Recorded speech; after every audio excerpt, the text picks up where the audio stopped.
السلام علیکم ورحمۃ اللہ۔ عید کی نماز پڑھنے کا طریقہ کیا ہے؟ عید کی نماز کیسے ادا کریں؟ اس میں جو زائد تکبیرات ہوتی ہیں ان کی ترتیب کیا ہے؟ پریکٹیکل ویڈیو ہے، انشاءاللہ آپ بآسانی عید کی نماز پڑھنے کا طریقہ سیکھ جائیں گے۔ امام کے پیچھے کیا پڑھنا ہوتا ہے اور کیا نہیں پڑھنا۔ عید کی نماز میں جو 6 زائد تکبیرات ہوتی ہیں وہ بہت اہم ہیں۔ بعض اوقات لوگ امام تکبیر کہے تو رکوع میں چلے جاتے ہیں، یا اکثر لوگ ایک دوسرے کی طرف دیکھ رہے ہوتے ہیں کہ کس تکبیر پہ ہاتھ باندھنا ہے اور کس تکبیر پہ ہاتھ نہیں باندھنا۔ انشاءاللہ اگر آپ اس ویڈیو کو خوب توجہ سے دیکھیں گے تو عید کی نماز کا طریقہ بآسانی سیکھ جائیں گے انشاءاللہ الرحمن۔ عید کی نماز کے لیے نیت بہت اہم ہے۔ نیت کیسے کریں گے؟ نیت کرتا ہوں نماز کی، نماز پڑھتا ہوں واسطے اللہ تعالیٰ کے، 2 رکعت نماز عید الفطر واجب، ساتھ 6 زائد تکبیرات کے منہ میرا کعبہ شریف کی طرف بندگی اللہ تعالیٰ کی۔ امام نے تکبیر تحریمہ کہنی ہے تو آپ نے امام کی اقتداء میں تکبیر تحریمہ کہنی ہے، اللہ اکبر۔ امام بھی ثنا پڑھے گا خاموشی کے ساتھ اور آپ نے بھی ثنا پڑھنی ہے، سبحانک اللہم وبحمدک وتبارک اسمک وتبارک اسمک وتعالی جدک ولا الہ غیرک۔ ثنا پڑھنے کے بعد اب 3 تکبیرات کہنی ہیں، اس کی ترتیب آپ دیکھ لیں۔ پہلی تکبیر اللہ اکبر، ہاتھ چھوڑ دینے ہیں۔ دوسری تکبیر اللہ اکبر، ہاتھ چھوڑ دینے ہیں۔ تیسری تکبیر اللہ اکبر، ہاتھ آپ نے باندھ لینے ہیں۔ اب امام نے سورۃ الفاتحہ پڑھنی ہے اور قرأت کرنی ہے تو آپ نے خاموشی کے ساتھ سماعت کرنا ہے، اعوذ باللہ من الشیطان الرجیم، بسم اللہ الرحمن الرحیم، الحمد للہ رب العالمین، الرحمن الرحیم، مالک یوم الدین، ایاک نعبد و ایاک نستعین، اہدنا الصراط المستقیم، صراط الذین انعمت علیہم، غیر المغضوب علیہم ولا الضالین، آمین۔ بسم اللہ الرحمن الرحیم،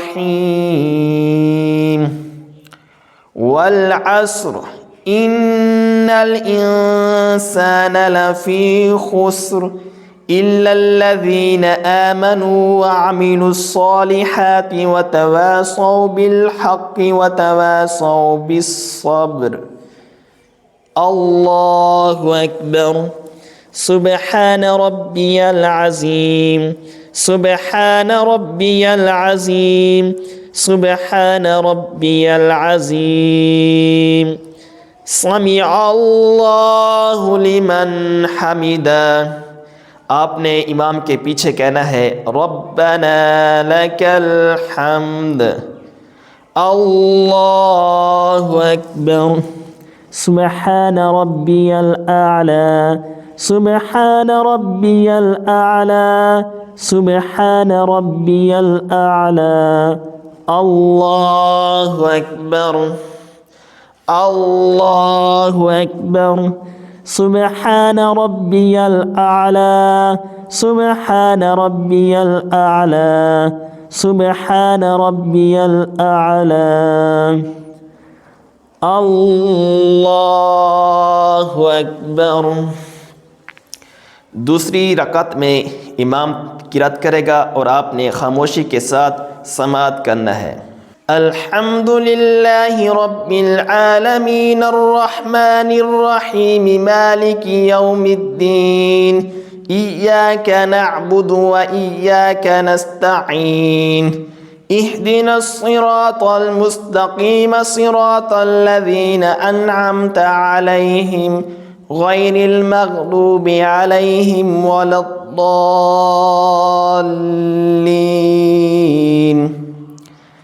إنا أعطيناك الكوثر فصل لربك وانحر إن شانئك هو الأبتر۔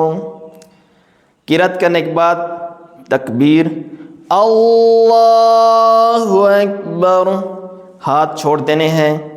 دوسری تکبیر، اللہ اکبر، ہاتھ چھوڑ دینے ہیں۔ تیسری تکبیر، اللہ اکبر۔ اب چوتھی تکبیر پہ آپ نے رکوع میں چلے جانا ہے۔ اللہ اکبر، سبحان ربی العظیم، سبحان ربی العظیم، سبحان ربی العظیم، سمع اللہ لمن حمدہ۔ آپ نے امام کے پیچھے ربنا لک الحمد کہنا ہے۔ اللہ اکبر، سبحان ربی الاعلی، سبحان ربی الاعلی، سبحان ربی الاعلی، اللہ اکبر، اللہ اکبر، سبحان ربی الاعلی، سبحان ربی الاعلی، سبحان ربی الاعلی، اللہ اکبر۔ التحيات لله والصلوات والطيبات، السلام عليك أيها النبي ورحمة الله وبركاته، السلام علينا وعلى عباد الله الصالحين، أشهد أن لا إله إلا الله وأشهد أن محمدا عبده ورسوله، اللهم صل على محمد وعلى آل محمد كما صليت على إبراهيم وعلى آل إبراهيم إنك حميد مجيد، اللهم بارك على محمد وعلى آل محمد كما باركت على إبراهيم وعلى آل إبراهيم إنك حميد مجيد، رب اجعلني مقيم الصلاة ومن ذريتي ربنا وتقبل دعاء، ربنا اغفر لي ولوالدي وللمؤمنين يوم يقوم الحساب۔ السلام عليكم ورحمة الله، السلام عليكم ورحمة الله۔ دوستو، یہ تھا عید کی نماز ادا کرنے کا طریقہ۔ اس کے بعد امام خطبہ پڑھے گا، آپ نے خطبے کو سماعت کرنا ہے، پھر اس کے بعد دعا ہوگی۔ ایک بہت ہی اہم بات آپ کے گوش گزار کروں گا، 5 راتیں ایسی ہیں جن میں دعائیں رد نہیں ہوتی، دعائیں قبول ہی ہوتی ہیں۔ جو بھی آپ مانگیں گے انشاءاللہ الرحمن آپ کو وہ ملے گا، اللہ کی بارگاہ میں آپ کی دعا قبول ہوگی۔ پہلی رات جمعرات کی رات، دوسری رات یکم رجب کی رات، اور تیسری رات 15 شعبان کی رات، اور چوتھی رات عید الفطر کی چاند رات، اور 5ویں رات عید الاضحیٰ کی رات ہے۔ امید ہے کہ آپ کو بآسانی عید کی نماز پڑھنے کا طریقہ سمجھ آ گیا ہوگا۔ اللہ تعالی ہم سب کو اس پر عمل کرنے کی توفیق عطا فرمائے۔ یہ طریقہ مرد اور عورت دونوں کے لیے سیم ہے۔ دعاؤں میں یاد رکھیے گا۔ السلام علیکم ورحمۃ اللہ۔